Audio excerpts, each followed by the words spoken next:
Hello everyone. My name is Ngakargwibutu Amite. We are working on a project that is called Guess Who's Coming to Dinner. It's in a goal that is entitled Comfort Culture. Let me first of all introduce my teammates. Karen Roxanne Mugwaneza. And I'm Dedenem Kunz. Okay, we are going to discuss about different culture and foods that we have worked on during this project.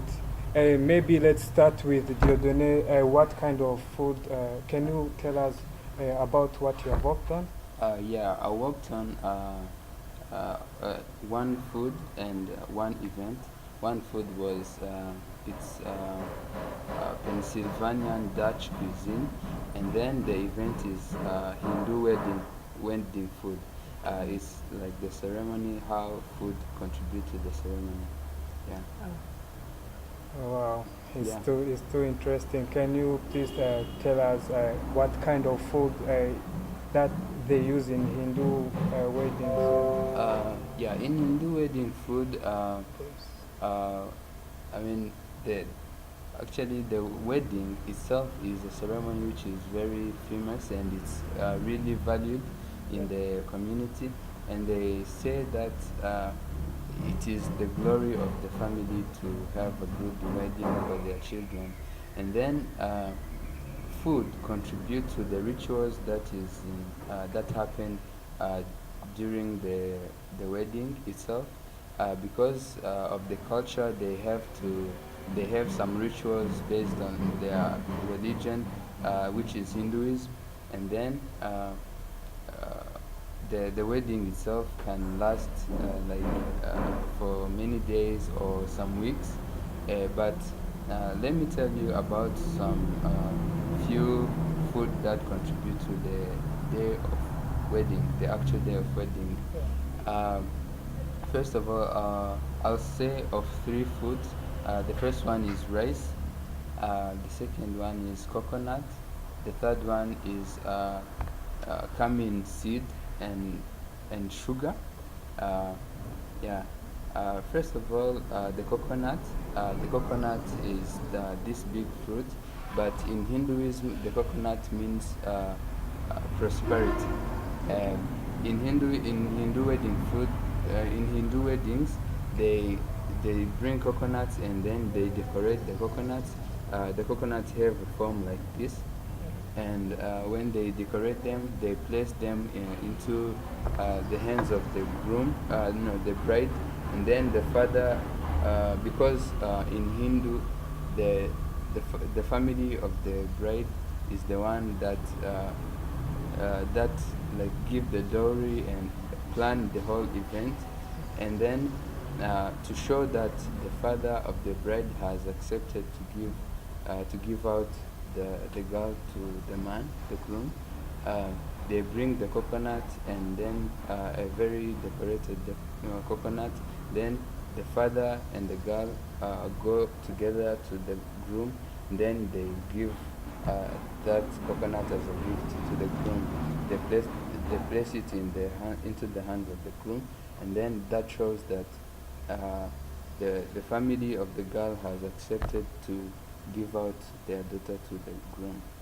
And the coconut means in Hinduism and in Indian culture, they believe that coconut is a sign of prosperity, because things can be symbols in different cultures. Yeah, that's one. That's coconut. And yeah, during the event, they bring what's called cumin seed. They're not common in Rwanda, but as in its properties, they are very bitter. Then they paste them, they grind them, and then they add sugar, they mix, and then they place it on a leaf of a plant called lita. And then they bring uh, leaf. They make two leaves, and then one leaf in the hand of the bride, another leaf in the hand of the groom, and then they both place to each other's head. For example, you are the groom, then this is the bride, then the bride place it on your head, and then you do the same for her. Okay. And that's a sign of bitterness and sweetness of life, because sugar is sweet, and then the cumin seed are very bitter. That shows them that in life, in their relationship, there will be good times, which is bitter, of course, and then good times, bad times, and good times. Yeah, that good times is represented by sugar, Yeah. because it's sweet, and then cumin seed represent bad times. Okay. Yeah. The third thing, which is very important, the third food is rice, because rice in Indians is regarded as the basic food in their diet every day. They firstly is like a sign of being alive, because we eat to live. Then they value it as the basic food in Indians' everyday life. And in the wedding, they have, apart from being a part of their daily diet, the rice is very important in other things. For example, in Hinduism, they believe that rice can cast out demons, and that shows that because they sprinkle the rice on the head of the married couple to show them that they believe that they'll be having prosperity and enough food in their family, and so that the family would not, I mean, the rice is believed to ward off the demons, and so that the family can prosper and last for a long time. Yeah, I can tell you, that's what I can tell you about Hindu wedding food. I mean, the Hindu weddings and the food, how food can contribute to their weddings. Yeah. Yeah. And if you have any question, you can ask me. Maybe, yeah, you can ask me. Thank you. So it is very interesting, but I still have like a question on how, on especially on the rituals that are practiced and their beliefs. So my question is, do they still believe in that, or like with the development and all that, people tend to go far away from their beliefs within this world in the first century? So in Hindus, do they still do that? Do they still like believe rice cast out, all of that? Do they still believe in that? Okay, they still believe it, because in Hinduism, if we take another example, they believe that cows are resurrected, because when someone dies, then they die and they resurrect in a cow, and they don't eat cow's meat. Yeah. And for example, in other cultures, for example, the culture I worked on, cow is very exploited. People drink milk, they eat meat, they even eat like little calves. So you understand that when in India they can't eat cows meat. In other cultures, in other countries, they do eat cows, and that's a belief that people resurrecting cows. That can sound weird to someone, and the same as they believe that, they still believe that rice can cast out demons. Yeah. Okay, that culture is too interesting, but what's another specialty can we learn from that culture? That culture, maybe especially in weddings, they believe actually the weddings are prepared, are planned by the families of the girl and of the bride and the groom, and sometimes in the traditional weddings, the bride and the groom met after the wedding. They planned it in early years when the children were still young, and they arrived at the day of the wedding without meeting with each other. I mean, bride has never seen the groom's face ever, and that's one of the things that technology is taking out. That culture is dying, but they were very, very like unique weddings in India. Yeah, I think that's one. Another thing is that in Indians on the weddings they they have like a kind of competitions. When a family had their child's wedding, they say that the family that has prepared delicious dishes, expensive, the best. Then they have that kind of competitions. Yeah. Okay. If that's all, I can take you through Pennsylvania's Sure. Dutch cuisine.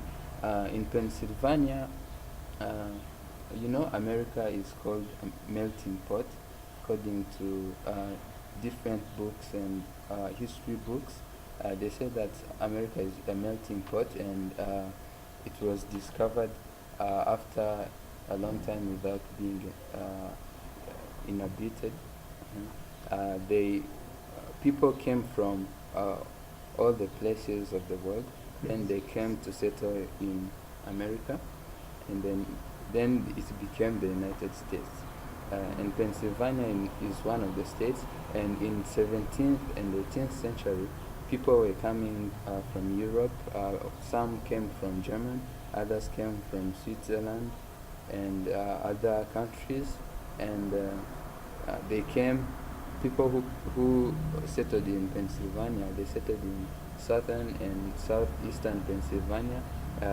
They were coming from Germany and Switzerland. Those who came from England settled in other places around the continent, but in Pennsylvania, people from Germany settled there. And in English, they say Dutch. Dutch means German. And Germans came with their culture, came with their beliefs, came with their religions, came with their food and cuisine. And then people who settled there, they are Pennsylvanians ancestors, if I can say. They brought in their food, they brought in their culture, and they, they believed that their culture was the best. No, their food, their cuisine was the best. That they knew how to prepare their food, and because of the diversity in that area, people, even though they were from the same country, the same region, they had diversities. If you try to think, some people were rich, others were very poor. So you understand that rich don't have the same cuisines as the poor. So they had very like many types of food, many types of dishes, but the very basic food in Pennsylvanians Dutch people, they are actually called Pennsylvanians Dutch people. They had soup as their, like, the very basic thing they use. Even when they are going to prepare rice, anything else, they had the soup they are prepared, and some soups were served cold because technology was not still there, and they still do the same. They don't like more sophisticated things that was brought in by new technologies. But Pennsylvanians also had their snacks. Their snacks are very, very common in other states of the United States. People even sell it on the streets. I can say Texas. They sell that in Texas, according to Esman Elliott. And Pennsylvanians made some books, some recipe books, so that people can learn how to cook as Pennsylvanians Dutch. Yeah, they had this, I can say, they were boasting. They thought that their cuisine is the best and it should be the best. And those who don't know how to cook as Pennsylvanians, they should learn how to cook as Pennsylvanians, and that's why they learned they wrote books how to teach people how to cook as Pennsylvanians. They also those soups, if I can add something, those soups were uh, based on organic things, not those conservatives, if I can say, like food that has conservatives in them. For example, eggs, garlic, and other ingredients that made that food very unique. And their culture, because some people were very poor, they tried to to blend in the culture and take into consideration uh, the level of economy of every family, and they they tried they had a certain kind of food called gumbis, and gumbis was made. They cooked gumbis on. It was very easy to cook it. Maybe even you can cook it on a stove, or like it was very basic. It was not very sophisticated, and people would go around the pot, and they didn't have to use forks or plates. They would sit around the pot and then pick gumbis from there and eat directly. Yeah, that's what I can say about Pennsylvanians Dutch food. Thank you. I think is there if there is another question you can ask. Okay, that's good. It's clear. Okay, we can continue with Roxanne. Can you please tell us about what you have worked on? So for me, I worked on only food. So I worked on two foods. I worked on Hawaiian poi and the Japanese rice. So starting with the Japanese rice, so we all know like Japan, and so Japan's main food is rice. Since like the very beginning of Japan, they've always used rice in everything. It's their daily meal, daily breakfast, lunch, snack, and all that. So according to Kato, is a Japanese blogger, writes about Japanese culture and language. He says that uh, uh, more than 3 million people consume rice on a daily basis. And also, rice in Japanese is more than just food, because they believe that it's not like rituals, like maybe like in India and all that, but like for them, rice is something they believe you need to feel like you've eaten. It's food. Rice is the only food there's like. So like for example, in Japan, food is called gohan. So excuse my pronunciations because it's not my language. So it's like gohan, and also cooked rice is also called gohan. And they also say like in history, during the World War II, so soldiers went, like there were many soldiers on the field, but like civilians did not eat rice. They conserved like rice so that it should be given to the soldiers, the main soldiers that are imperials that are going to the battle, so that they give them strength. Okay, they believe that rice could bring more strength to the Could soldiers. strengthen Yeah, so yeah, it's soldiers. like treating them well, giving them the best of their food, so that they feel better. Okay. Yeah. So as I was telling you, Japan, in Japan, rice is their main food, and it is valued. And for those who say like, when do they eat it? They eat it all the time. Like some take rice with their breakfast. Some take rice as like rice balls. They make rice balls, and then they take it as snacks to school or anywhere you go. So rice is everything in Japan. It's their main food, and it's modern. It's their culture. So yeah, wherever you see a Japanese person eating rice, know that yes, that's their main food, and he's actually enjoying it. Yeah. For me, I heard something interesting. You said that even in the morning they eat rice, and they eat lunch as their lunch, and Mm. also in the evening. Yeah, they can eat Wow. it 3 times a day. Yeah. Wow, it's too interesting. Yes. Do you have any question?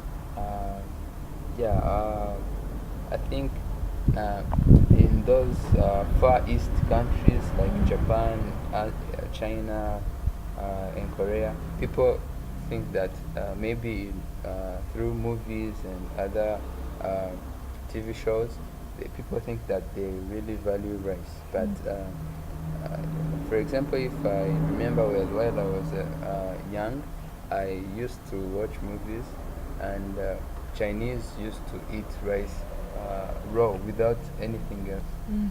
Is it the same for Japanese, or they, yeah, or they They're vary? different. Oh, thank you for and so the Japanese actually, as you said, also like to eat rice as it is. They think it's a complete meal. Oh. Sometimes, according to to a blog that I read called Japanese Culture and Language, and they also it's difficult for them to understand. Sometimes they go and find, like, let's say people from the Western, like Americans, eating rice and soy sauce. They think they're abusing the quality they of rice. They eat rice as raw, and they think it's, and actually all the time when they eat it, they will always compliment it and say this rice was good, has nice taste, quality, even if Okay. it's the same. So yeah. Ah, that's interesting. Yeah. So like, if there are no other questions, I'll move to the next one. Mhm. So the next one is called Hawaiian poi. Mhm. So poi, if I would describe it to you, it's turkey. It's kind of fluid. It's yeah, it's not liquid or solid. So it's in the middle, and it's turkey. It's sticky. Yeah, that's poi. Mhm. So poi is made from taro, taro roots. So taro are trees that grow on the Oahu island where the Hawaiians live. Mhm. Yeah, so that's where it's made from. So Hawaiian poi, it's the actual culture. It's the one of the main culture, and what is left from the Hawaiians, because the only Hawaiians that are left are not more than 1,000 pure Hawaiians descendants. This is Oh. according to Holman. He's an author. And so there are not, so those 1,000 Hawaiians that are remaining want something they can do to preserve at least their culture to stay on the island. So they considered poi as one symbol, one of the best symbols that can characterize their culture. So to do that, they decided to teach students from prestigious schools around the island. There's actually like one big school where most students to go there and volunteer and teach students how to make poi, so that at least they know the younger generation will be able um, to regard the legacy of the Hawaiians people. Okay. So poi, how it is prepared, they take those roots, they pound them, they grind them, and then they boil them in hot water, and then they leave them for like 2 days, and then it becomes that starchy and fluid. So they eat it differently. Some eat it with salt, sugar. They can eat it in different ways. But like, there is one challenge I learned about that, is that there are not many taro trees now.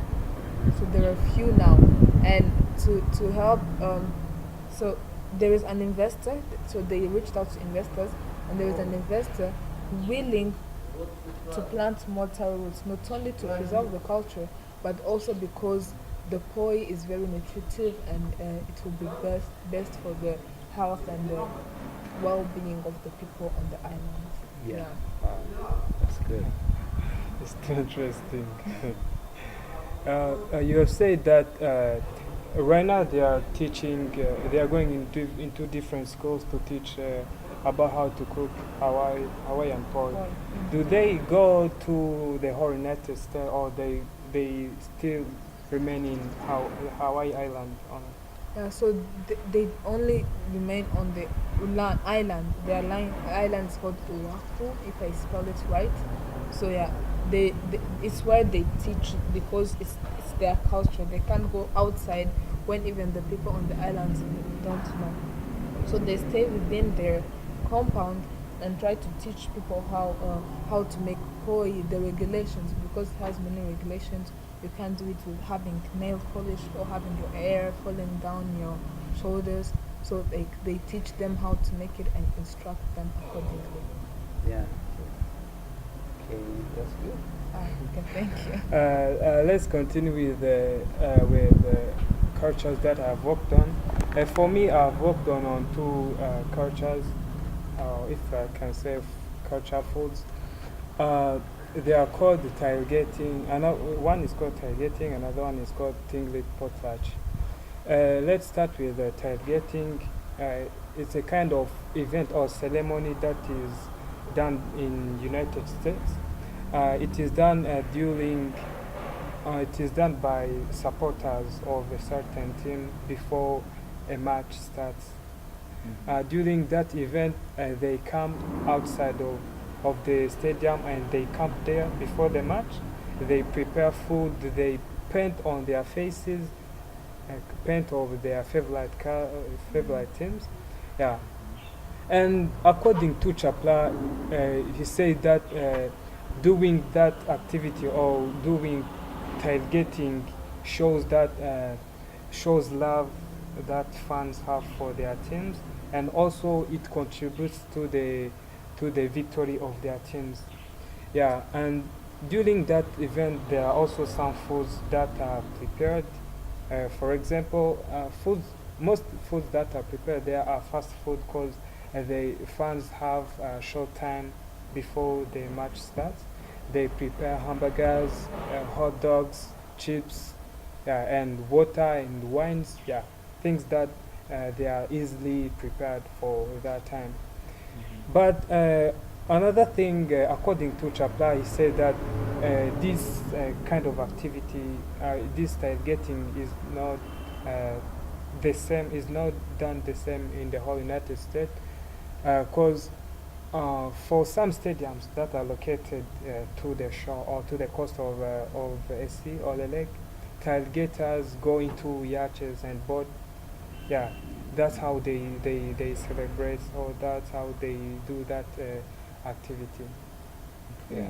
Wow, that's interesting. But I have this question.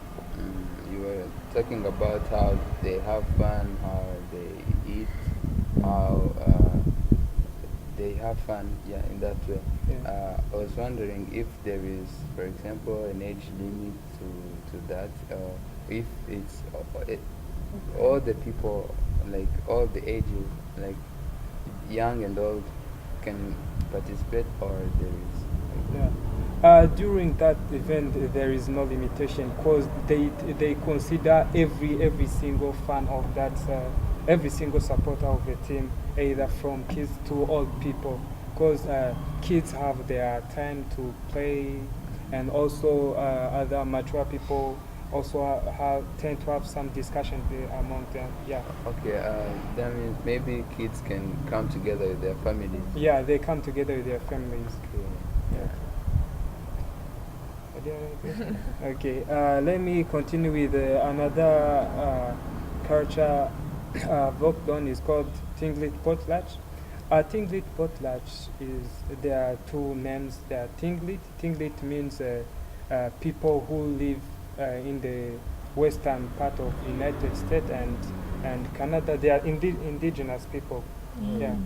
Okay. And also there is potlatch. Potlatch is a ceremony that was done by those people called Tinglit.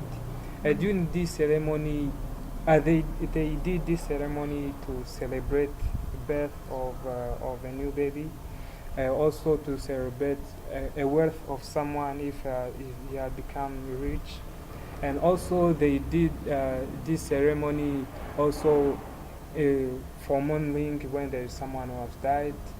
Yeah, and also when there is like a wedding. During this ceremony, a host or someone who was supposed to host guests were required to prepare more food than what his his guest or her guest should eat. Because during this event, people should eat more. Because there is also one joke.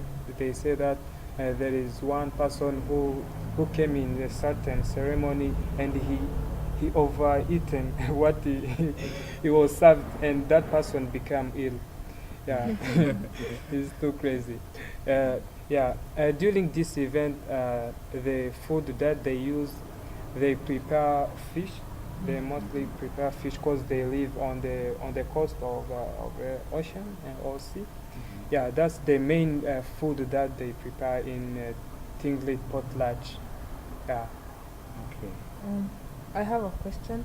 So every event, as you said, so like let's say gift giving. Let's say today is my birthday. Mm. Every event that takes place in that um, location, Western America, they call that Tinglet potlatch. Every event, or the specific events where they call them Tinglet. There are some specific events like when there is a new baby was born. It's like a special circumstance or a special thing that have happened in the society. It's not all the every single event because there are some special ones. Okay. Is there anything you have seen as similarity or into our culture? So like for me, with your culture, I don't think we have similarities, but the difference is like for you, like they use a lot of fish. For like Japanese culture, they use more of rice, not fish. Okay. Yeah. Okay. I think that maybe for your culture, the is it the this delegating? Is it? Yeah. Targeting. Of funds. Yeah. They use snacks. You said fast food, Yeah. and I think that maybe they, if I can say, they can use our snacks from Pennsylvania, because maybe they come together as people who are coming from different places. Maybe some may be from Pennsylvania, and I don't think they have like those rituals of ancestors like Hindu do, um, and I think maybe uh, they don't also have these cultures from other places, except people that go to Getting are from those specific cultures. Maybe Hindus can go in those events if they have settled for a long time in the United States. But I don't think there are other specific. Yeah. Yeah, and for me also, I didn't find many commonalities between some cultures that I've worked on and with yours. But one thing I've seen as a commonality is that in Tinglet potlatch, they do that ceremony in wedding. Yeah, and also in Hindu wedding, the culture that we have worked on also, uh, they they do that in a wedding ceremony. Yeah, That's sure. some commonality that I've seen. Okay. I've seen also that Japanese used rice. They like rice, and maybe because India is a country that is near the Far East countries, maybe they both value rice because they also say that rice is should be part of the daily diet, and that's one thing that is common to Hindu culture and Japanese culture. But the thing which is very different is that Japanese like organic things, like eating rice alone. But in India, they color the rice. They add spices. Yeah. Yeah, that's one. Another thing that I can say about rice. Okay, thank you for sharing commonalities and similarities. And now let's get to our cultures that we have worked on. Let's start with you, Dene. Can you please tell us what you've worked on? Okay. I went in the other part of the country. It's the southern part, and I went to my grandma. I talked to her. She's in her 80s. She's 8 years old, and but she told me about one culture, one activity that is very common actually in Rwanda. It's called Uchunda, and the activity is removing or separating milk with butter. Yeah, and it is very common when someone say Guchunda in Rwanda, they automatically get the meaning. Uh, but the culture is like winning off. It's dying because there is technology that is coming. There is people are not traditionally getting. They are not traditionally milking as they used to do. They are now using machines they put on cows and they get milk, and it is the same. They have these big dairies. They process milk. They separate butter from milk. They make cheese. They make yogurts. They make every other stuff that is from dairy products. Um, but the culture is still there in rural areas. Um, in urban areas, people don't even have an idea. Like children don't have an idea where milk comes from. Some kids say milk come from A bike. from a bike, a bike that bring it every morning. Yeah. But the culture is that people used to milk and they used to make their own, to pasteurize their own milk.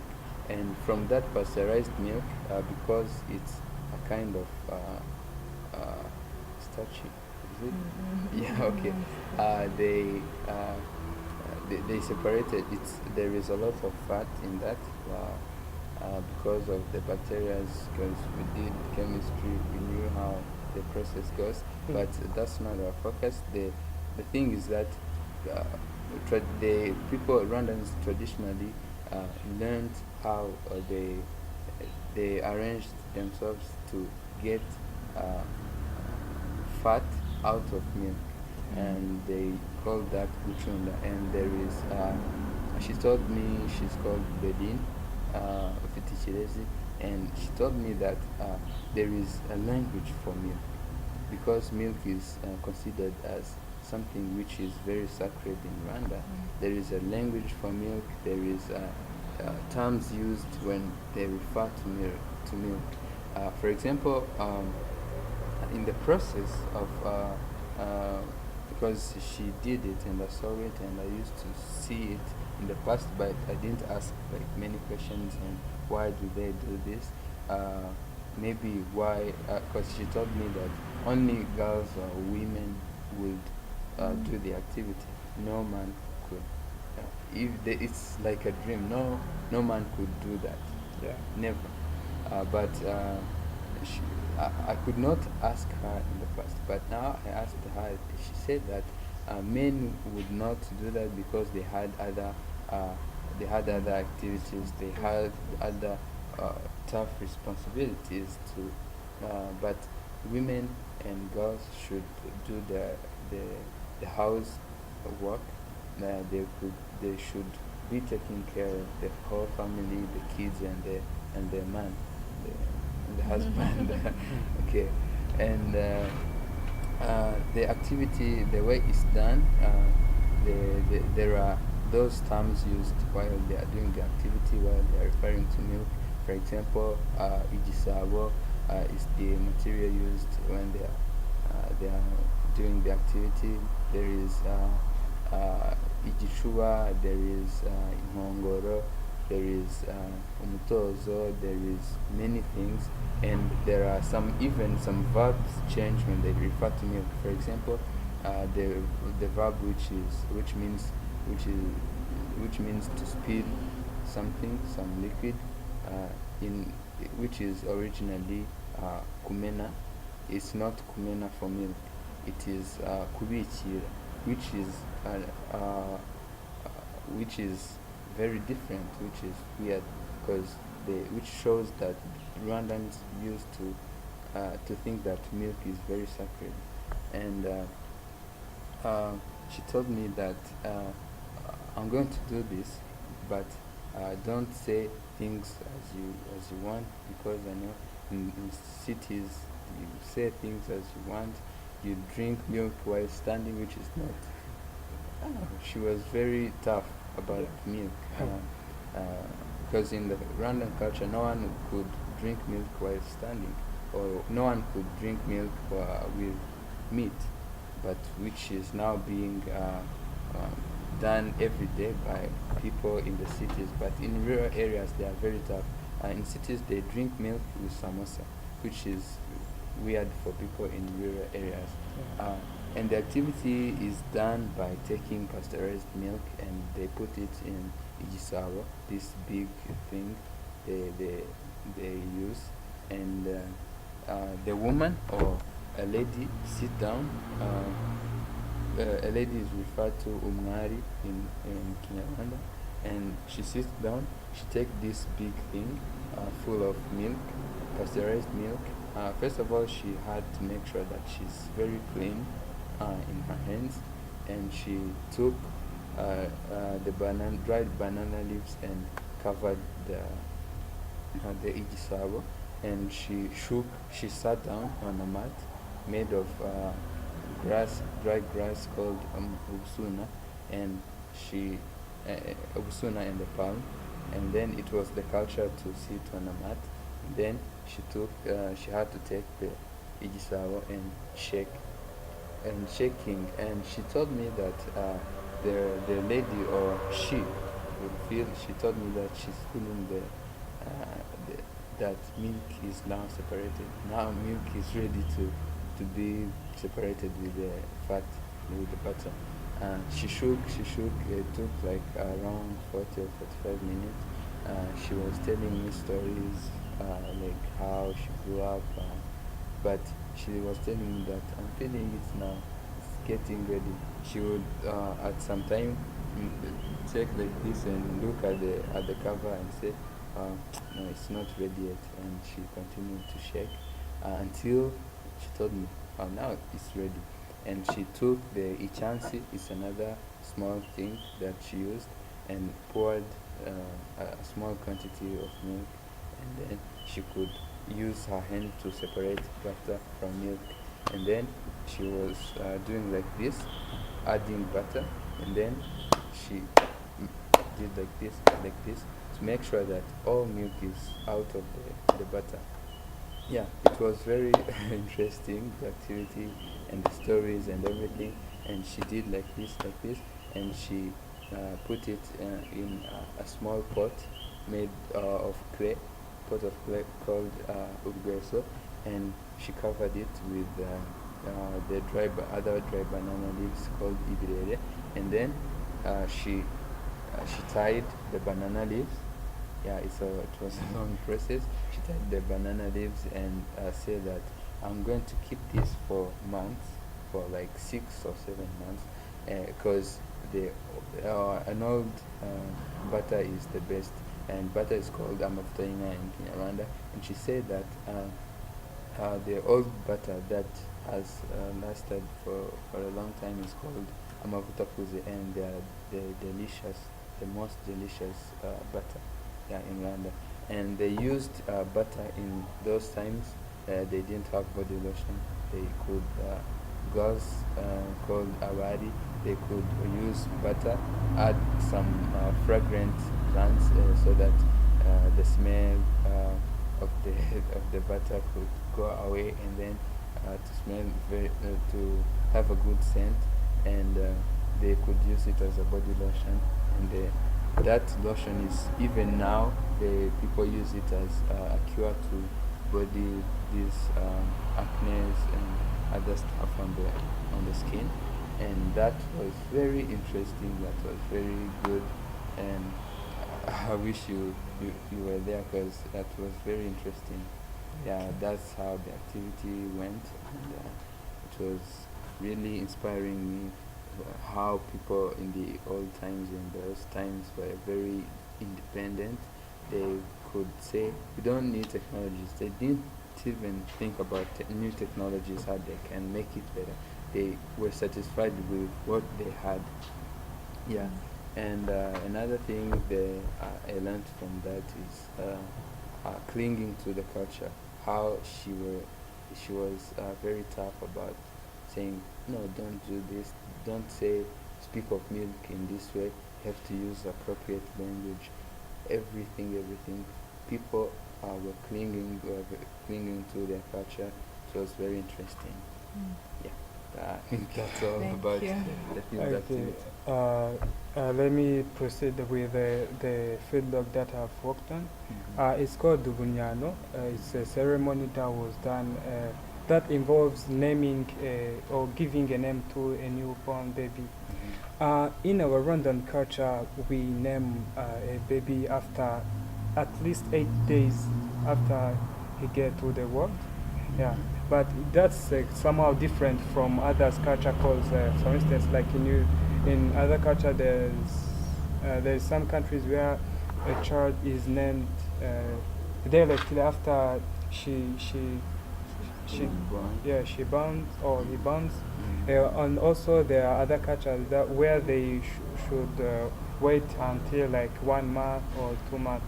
But in Rwanda, it's prohibited to go above 1 month without naming a baby. During that ceremony, every people in the society come to see the newborn baby. Yeah, from the children up to old peoples, from the family, friends, neighbors. Yeah, people around the community comes into that family, and share what they have prepared for them. And there is some food in Rwandan culture that they prepare for that event. There is one that is called umutsima wa masaka, or it's sorghum bread. Yeah, they take that sorghum bread and they embed inside some vegetables that are called isoji. In English, they are called spider. I don't know. It's like spider vegetables like that. Okay. Yeah, they take those isoji and they embed them into umutsima masaka, Okay. and also they made what is called lokachara. Yeah, Yeah. it's a delicious food. Yeah, I've tasted to it. Okay. Yeah, and they take that food that they prepare and put it on what is called inhoko, or a flat basket. Yeah, they take it where there are some different children who come to in that ceremony. Those children sit on a mat. They don't sit on chairs. Yeah, that's our tradition. They sit on a mat and they bring that food they prepared, and those children eat with their hands. They first of all clean their hands with water and soap, and also they eat with their hands. They don't eat with forks. Okay. But in our days, this culture have been modernized because, yeah, there are different people who come from different cultures and teach our people about their cultures. Yeah, that tradition is not mostly done. Yeah, but when they are going to name a child, yeah, they invite few people, like 3 or 4 members of the family only. Yeah, and also when they are going to eat, they eat chips, salad. Yeah, modernized food, and with the forks and knives. Yeah. Yeah, that's and to get more information about it, I have asked my mother, Josephine. Yeah, she told me. I asked her when did this event or this ceremony started to be practiced in Rwandan culture. she told me that she wasn't sure about the right beginning of the ceremony, because when she grew up, that ceremony was already in practice. Yeah, yeah, and also I've asked if like a deadline or a time a baby can't go without a name. She told me that that baby can't exceed more than 1 month. Yeah, that's what culture say about the Obunyano. Yeah. Yeah, yeah, that's what I've learned in my tradition. Okay, I think is kind of the same. People have to wash hands. Yeah, they have to wash Yeah, hands. like same as Yeah. mine. Yeah, in Rwandan culture we support yeah Health. health Cleanliness. lives. Cleanliness. Yeah. Okay. So for me, I worked on Umuganura. So Umuganura is, you know it because it's a public holiday here in Rwanda. Yeah. So Umuganura is from very, very back, like in Rwanda during the kingdom's time when like there were kings and all that. So Umuganura was when like people, Rwanda even now, even before, 80% of Rwanda is sustained by agriculture. So in the like in our history, everyone it was either cattle rearing or agriculture, but like everyone did agriculture. So what happened was that especially in August, that's when many people harvest the crop they have yielded. So people would go get the harvest, and then after harvest there will be that ceremony umuganura to share with neighbors, friends, family, and to thank God for everything they have. So umuganura is relatively compared to Thanksgiving in the western parts of the world, and so umuganura happened every time.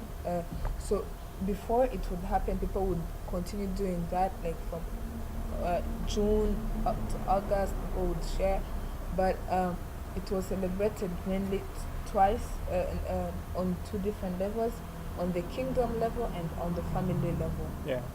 Yeah, and also it was the it was the second biggest ceremony in the country in Rwanda, because like the first one was like the king ceremony, like when a king is inheriting to another king, but also and Umuganura was second. So that's why Umuganura had its own king. There is Umwami Umuganura. Yeah. Oh. So yeah, so in according to Alexis Kagame, he's a Rwandan anthropologist and historian.